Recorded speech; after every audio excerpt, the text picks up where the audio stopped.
Hey guys, this is Red and Blue, the channel on YouTube for all things PSG in English. Please subscribe. Football is crazy. I think you all know that. I know that. The whole world knows that. But we're basically 24 hours ago. We were on top of the world, fighting in the final of the Club World Cup, the best team in all of Europe, if not in all of the world. And on par with the Barcelona of Guardiola and Messi, the Ajax of Johan Cruyff, you name it, like all of the big names in the history of football. And now, we're basically finished, and Chelsea is going to run away with everything, and PSG is just like completely destroyed and smashed on the ground. Obviously, we know that's not true either, but it never get in the way of a good story when it comes to football, and obviously even more when we get into Mercato time, because players are officially on holiday, the season has officially ended, and so we're officially in the Mercato time. And yeah, there's a lot of journalists out there with a lot of papers and websites to sell, and so yeah, PSG is making headlines. And what we're hearing today is that, there's a few things, and so I'll run through a little bit of the overview of the PSG news. But the top story, which literally every media out there has made hay with, is that in the wake of the defeat against Chelsea, PSG leadership and Nasser and the Luises and so on are completely relooking at their Mercato plan. They're changing everything. They're questioning the way they've been doing business for the past 2 years. And essentially, like, it's going to be a bonanza and everything's going to change. Do I believe that? Absolutely not. But, it is the way it is. It is football. Anything can happen. I'll tell you what, like, there's not like, obviously, like, there's always a little grain of something interesting in those articles. Otherwise, it just wouldn't fly at all. And yeah, in this case, like, it's there's a few things. So I think the article initially originated with L'Équipe, which, as you know, is the main French sport newspaper. L'Équipe and PSG have a very troubled relationship in general. And so they do have journalists who are working on PSG, who are, connected with the club and so on. But despite that, it's not necessarily like the best source of information when it comes to PSG news, specifically even in France. So big name and French newspaper. I think lots of people would take that at face value, and not necessarily the case. So I'll just start with that. L'Équipe did a long article where they went through essentially the full Mercato strategy for PSG, line by line, position by position. And so I'll just follow the same thing. They start with goalkeeper, and pretty much in line with what I was saying recently. Not really any whispers going on in the past few weeks during the Club World Cup. So Donnarumma has a contract offer in hand, and like the question now is going to be like whether he accepts or doesn't, and that's where things stand. And until that kind of like gets resolved one way or the other, that's where we stand. The club is very hopeful. The player has said many times that he wants to stay. So we'll see, but yeah, until something happens, that's kind of the situation as we know it. Now in defense, interesting stuff. Not in L'Équipe, but with other like French journalists, announced that Beraldo would have told the club that he wants to leave this Mercato window. He wants to get more game time and be a regular starter. And obviously, he's looking at PSG, and he's got Pacho at his position ahead of him. And let's be honest, Beraldo is not going to get ahead of Pacho anytime soon. He knows that, we know that, everybody knows that, and so he wants to leave to play. Can't blame him. Obviously, he's played a few important games for us, including the final of the Club World Cup. In some of them, he played okay. In some of them, really not so well. I think the Chelsea game was, a great, sharp example of the quality that he has, but also the things where he's lacking, and specifically his ability to like really defend one-on-one. I think João Pedro really took advantage of that, and in the end, it was like a little bit of a bloodbath against Chelsea. He does have like very strong skills when it comes to technicality, when it comes to passing. So he's not an uninteresting player. He's only 21 years old. He's a Brazilian international who was in the first Brazil squad from Carlo Ancelotti. So he's a player who could go somewhere. And interestingly, like, I think a lot of supporters got very frustrated with Beraldo. I think, sometimes we're being a bit unfair with him. Like I said, I do think he's got qualities. I do think he's not quite there yet. And what's interesting is that I'm not really sure that right now PSG is the right place for him to get to the next level. And I'm not sure, for all of his qualities, Luis Enrique is going to be the guy who's going to be teaching him to play harder in defense and really, like, the very technical elements of playing a central defender's role. Luis Enrique is much more about the game. So if Beraldo needed to improve on his passing and how he looks at the game and his intelligence on the pitch, yes, absolutely. For hard one-on-one marking and tackling and defensive timing and so on, not so sure. The Beraldo camp straight away came out and said, like, oh, those rumors aren't true and blah blah blah. They came through very credible French journalists, and they came through with a price tag attached from the club and saying that PSG wants 30 million euros for the player. And so typically, like, if there's a price tag attached in the article, it means like there was some sort of information coming from PSG.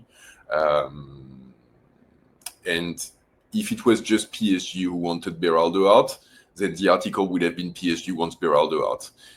Since the article was Beraldo told PSG that he wants out, and information came from PSG, it feels pretty credible. So we'll see.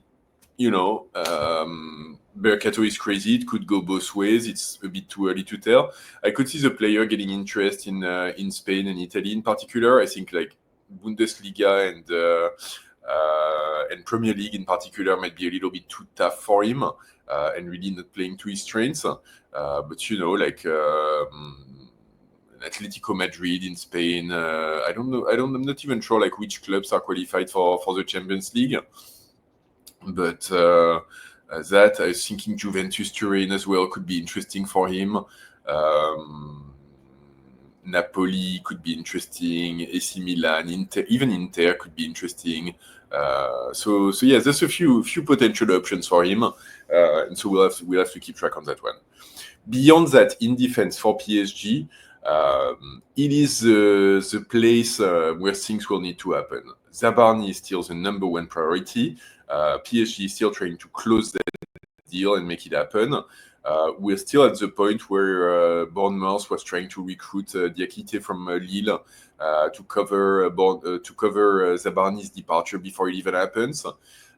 So when that gets closed, I think, I expect this is going to happen anyway, because we do seem extraordinarily keen on him, and I don't think Bournemouth is completely opposed to selling him and making some money off of him.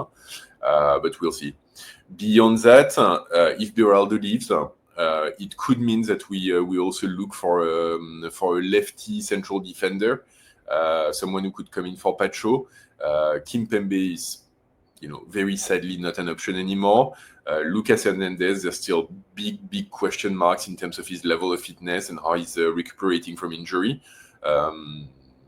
So I don't think he's entirely credible as a substitute. And then there's a question of the fullbacks. And obviously we've got the best pair in the world, if you ask me, Nuno Mendes and Hakimi, but we don't really have substitutes for them.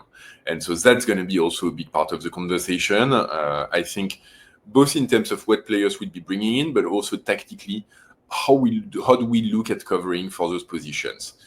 We know this season Luis Enrique typically has used some of his midfielders to cover in this position. I've said before, for me, Hakimi in particular, I don't really look at as a defender, but I really look at as a box-to-box player playing on the side of the pitch. And so it does make all of the sense in the world for me that midfielders would cover. But yeah, and that's where like the next point gets interesting, is that the article from L'Equipe said that in the wake of the game against Chelsea and how like our midfield was quite well dominated, the board is thinking of how do we bring something different to that mix, and specifically how do we bring more experience and something different in terms of player profile. And the example that they gave is that, like we've been looking at Joshua Kimmich supposedly for years and years. He extended his contract for Bayern Munich, so he's not really an option anymore. But like we could be looking at something similar. And L'Equipe is even saying, we might be looking at a player who's typically older than what we've got, which is extremely surprising, and I take with a huge pinch of salt. Luis Enrique has said time and time again, and it's out in the media and in numerous interviews, that he doesn't want to recruit anyone above the age of 28, and I think like we've recruited only players below 24. So, all of a sudden, the club turning around and recruiting someone who's 30 years old, yeah, I have my doubts about that. I do have some players that, I think could be interesting for us in that kind of age bracket. And I think for me, like I was actually like looking and doing my scouting this afternoon and kind of looking at who could be of interest for PSG. I think there's two underdogs player who I think could be interesting, and two more established one who I think would be fascinating. The two underdogs that I've got, the first one is a player that's typically like very underappreciated. It's Stanislav Lobotka from Napoli. Who's a Slovakian defensive midfielder. He's 30 years old. He's going to be turning 31 later this year.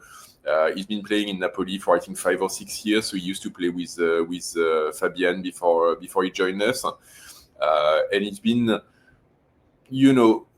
kind of a cross between the physicality and the impact and the stamina of João Neves, but also more playing as a number 6, so more like the Vitinha position. Someone who can be a bit lower on the pitch, but do cover a lot of ground, do intercept a lot, can organize the game as well. And yeah, typically like one of those balancing player in a team, who's, doesn't get the limelight, but does contribute a lot to a team and to the work rate and to midfield. So I think that could be an interesting option in the 30-year-old bracket. The second one that I had as well, and we've shown him, he really impressed me during this Club World Cup actually, is Ruben Neves of Al Hilal. And I thought, like, if you go back and look at the game against Man City, wow, that was strong. And I think he's also, he's a little bit younger. I think he's 28. So a little bit younger. He's played most of his career in Portugal and then in the Premier League. Even he's with Wolverhampton, I think, for the longest time, which is, the Portuguese club in the Premier League. And he was also like always one of those top players in a mid-table club. Who never really was always talked about very highly, but never really made it into one of the big teams. Obviously, he's Portuguese, so he would fit in well with some of the players that we've got. I think João Neves and Vitinha, they know him from the national teams. They must have played together thousands of times now. He can also cover pretty much all the way between defensive midfielder to central midfielder, all the way to attacking midfielder. So he does cover the whole depth of midfield. He's a bit taller. He's meter 80, 85, so decent size. Not one of those short midfielders that we seem to love. And yeah, he's fresh off of Saudi Arabia. So I imagine that's a world in which he wouldn't mind coming back to Europe, and especially in a top club and with a lot of fellow countrymen there, and Luis Campos saying sweet nothings into his ear.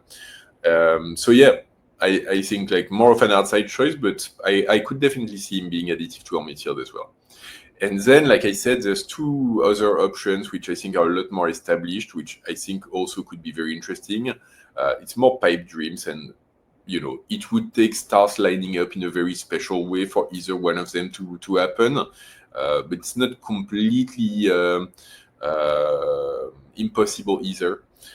So I'll come out, and I think the first one would be Bruno Fernandes from Manchester United, who's been obviously like carrying Manchester United on his back, on his own for the better part of 3-4 years at this point. He's going to be turning, I think, 31 as well later this year. So he's on the other side of the age divide. But yeah, fantastic player. So gifted at creating. I think, if you look at us struggling with that low block from Chelsea and struggling to create something, you put Bruno Fernandes in place of Fabian Ruiz. Something's happening, guys. Something would happen. Something would happen very, very fast. So that would be an interesting one. Obviously, he's a huge superstar in Manchester United and the above franchise player for them. So it would take something special. At the same time, Manchester United has a huge rebuild on their hands this summer. He's turning 31. Would they turn down their opportunity to make a little bit of money with him? For him, he's been carrying the team on his back for years and years. Would he not want a new challenge and the opportunity to play in, a Europe-leading team, play in the Champions League at the highest level? Yeah, I could see why it would be interesting for both sides. So I wanted to throw him out there as an option. And then finally, the fourth one I had in mind, which is, also a player we've talked about many times, and we've played against recently as well, Nicolo Barella of Inter, who's 28 years old, so a little bit younger, a world-class midfielder. Same thing, it's the end of a cycle in Inter. They have to rebuild. They don't have a lot of players who are bankable, and they do need some finances going into it. For him, he's been there forever as well. Could it be time to go sit and do something different? I rank him super highly. I think he's a fantastic player, maybe a little bit more defensive than a Bruno Fernandes, but also, something that would be extremely additive to the midfield that we have. So yeah, I think those would be very interesting options. You'll notice as well, I'm not saying Bruno Guimaraes. I know it's a bit of an obsession of PSG fans and PSG followers. He said time and time again that he doesn't want to move back to France. He played in Lyon before he moved to England. So I take him off the table just because of that, because I don't think he'd be interested. And frankly, I think, Newcastle would ask 150 million of us, which, we wouldn't be spending for this position, I think, this summer. So yeah, I take him off the table. Fantastic player, but honestly, I don't think it's realistic. And I think he's always used to make headlines. But I think we should stop looking at him. So that was the midfield.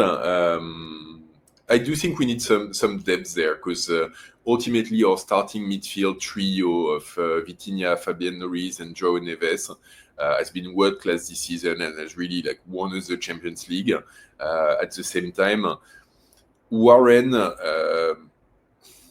I really don't know what to think anymore. Obviously, at the beginning of the season, we were looking at him as our very own Pedri, the homegrown talent who was going to be a world-class midfielder and who was going to become the boss of the squad. This season was really rough for him. He's still extremely young, so there's no reason why it wouldn't happen for him. And he's a player that Luis Enrique likes a lot, plays in different positions, so he still gets a lot of game time. I think, the games he played in the Club World Cup have been pretty good and definitely better than what we've seen from him most of the season. He needs a full season, he needs more game time, and he needs to confirm the talent that he has and that we've seen last season. And so I'm really hoping, but at this point it's more of a bet, and obviously, do we really want him to be that, first choice substitute midfielder? If one of our midfielders gets injured or starts performing a bit less, we're really relying on him. And he's also supposed to cover for Hakimi right now. He's doing a lot of things within this squad. So I do think we need that little bit of depth of players there. And I think, Beyond that, Mayulu is obviously a gem and a talent, and also a player that we want to keep developing. So we do want to give him opportunities, but he's not going to be at starters level anytime soon. He's not even going to be at first substitute level anytime soon. I wonder if it's not like if we should think of loaning him. If he could do a full season in a Europa League team or a Conference League team, a decent team that plays like first half of the table, European spots in France or in one of the top 5 leagues. Yeah, it could be interesting for him to continue developing. So we'll see, but yeah, I do think we need some depth and strength, and I think the board has seen that. And then in attack, no real news. The only thing that L'Equipe mentioned is that Luis Campos is still following Osimhen and Rafael Leão from AC Milan. And in both cases, I'm looking at this, scratching my head and rolling my eyes a little bit. Osimhen, we know it's, Campos recruited him in Lille. So we know they're connected. We know there's a lot of shadiness in some of the transfer deals surrounding him. And we know he's obviously objectively a pretty good player. He seemed promised to Galatasaray when he was on loan for the second half of the season. In fact, today he missed the start of training with Napoli. So it seems like a very long shot, and I honestly don't see it. I mean, if Gonzalo Ramos is not good enough to play in PSG, I think on balance, Osimhen is a better number 9, but not more technical, not more of a Luis Enrique player.